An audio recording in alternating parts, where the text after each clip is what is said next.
এই বাড়িটার পরিবেশ এতই সুন্দর, ফুল দিয়ে সাজানো হয়েছে, বা দেখে আপনারা ভিডিওতে দেখে আপনারা বুঝতে পারবেন না, বাট সরাসরি এসে আপনারা উপভোগ করতে পারবেন। বাড়িটা অনেক সুন্দরভাবে গোছালো হয়েছে, দেখার মতো একটা বাড়ি। এখানে আঙিনা, এখানে বসে গল্প আড্ডা করা হয়। এই অবস্থা এখানে।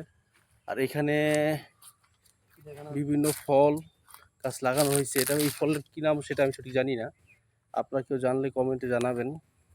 কাছ থেকে দেখাচ্ছি। আর আরেকটা এখানে দেখেন, চিড়িয়াখানার মতো একটা খাঁচার ভিতরে অনেকগুলো হরিণ আটকে রেখেছে। আমি একটু জুম দিয়ে দেখাই। এই যে হরিণ দেখা যায়, হরিণগুলো আমার সম্ভবত এই বাড়িটা আপনারা ভবিষ্যৎ পরিকল্পনা মাফিক করতেছে। এখন আপাতত ফ্রি, সবাই এসে দেখতে পারবেন, বাট ভবিষ্যতে এখানে টিকিট সিস্টেমে করা যেতে করতে পারে।